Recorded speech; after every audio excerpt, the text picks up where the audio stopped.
Arahang Sama Sambuddho Bhagawa Buddhang Bhagawantang Abiwademi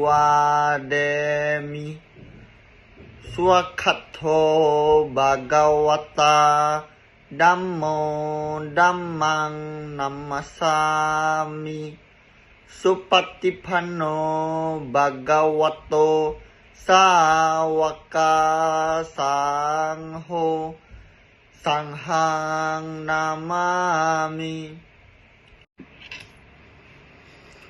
Suatu ketika, hiduplah seekor singa di pegunungan Himalaya. Pada suatu hari, seekor singa sedang asik ingin melahapi makanan yang ia dapat atau yang ia mangsa. Karena ia makan sangat terburu-buru, sepotong tulang menyangkut di tenggorokannya hingga tenggorokannya membengkak. Sang singa merasa sangat kesakitan. Sejak saat itu, sang singa tak bisa lagi makan karena posisi ia sangat menderita sakit yang parah karena sangat kesakitan pada tenggorokannya. Kemudian ada seekor burung pelatuk yang sedang terbang tinggi di langit. Seketika ia melihat ada seekor singa yang mengaum kesakitan seperti meminta pertolongan.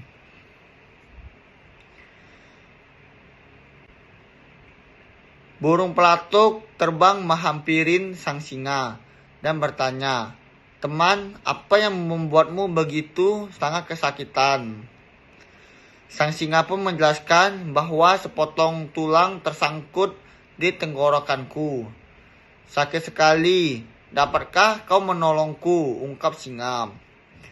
Setelah tahu apa penyebabnya, burung pelatuk ingin menolong sang singa dengan cara masuk ke dalam mulut sang singa dan mengambil tulang yang tersangkut. Tetapi ia takut nanti si singa malah memakannya.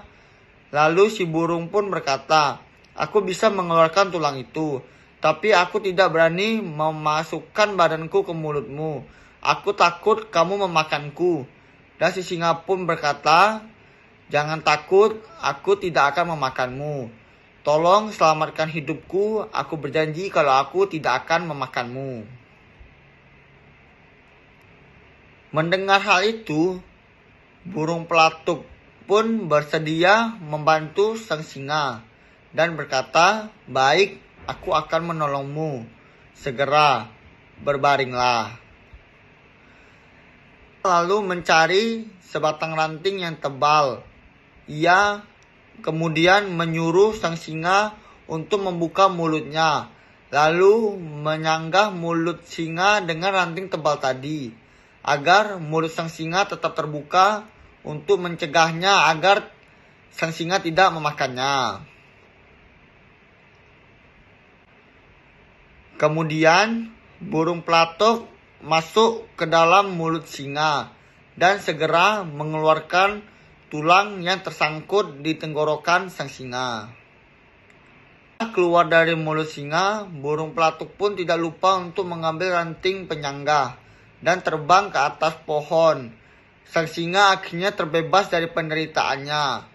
Saking senangnya, sang singa pun sampai lupa untuk berucap terima kasih kepada si burung pelatuk. Beberapa waktu pun berlalu. Pada suatu siang terjadilah kemarau yang sangat panjang. Si burung pelatuk sangat sulit untuk mendapatkan makanan. Ia sangat kelaparan. Lalu ia melihat singa yang pernah ia tolong dahulu. Dan berkata dalam hati, "Itu singa yang aku tolong dahulu. Aku ingin mengujinya, karena ia sedang menyantap daging mangsanya." Burung pelatuk kemudian menghampirin dan memohon kepada sang singa untuk memberikan sedikit dari makanan dengan berkata, "Teman, aku telah menolongmu. Sebagai balasannya, maukah kamu memberi sedikit makananmu untukku?" Ternyata sang singa malah marah dan mengusir si burung pelatuk yang pernah membantunya dengan berkata, "Aku ini binatang buas. Aku tidak memakanmu saja berarti aku sudah membalas jasamu." Ia tidak mau berbagi makanan dengan si burung pelatuk. Bahkan si singa berkata bahwa dulu waktu si burung pelatuk masuk ke dalam mulutnya, untung saja sang singa tidak memakannya. Akhirnya burung pelatuk pun terbang menjauh dan berkata kepada sang singa, "Ternyata makhluk rendah sepertimu memang tidak tahu berterima kasih." Nah teman-teman, sekian setelah mendengar cerita tadi, bagaimana kesan kalian terhadap si singa? Ya, sang singa tak tahu berterima kasih. Ya sudah ditolong tetapi lupa dengan jasa baik dari si burung pelatuk. Teman-teman, jangan sampai seperti si singa ya, itu sifatnya tidak baik. Sama sekali kita harus menjadi anak yang taat dan tahu berterima kasih. Dhammapada Appamadawaga Syair 28. Bila mana orang bijaksana telah mengatasi kelengahan dengan kewaspadaan, maka ia akan terbebas dari kesedihan, seakan memanjat menara kebijaksanaan dan memandang orang-orang yang menderita di sekelilingnya seperti seseorang yang berdiri di atas gunung memandang mereka yang berada di bawah.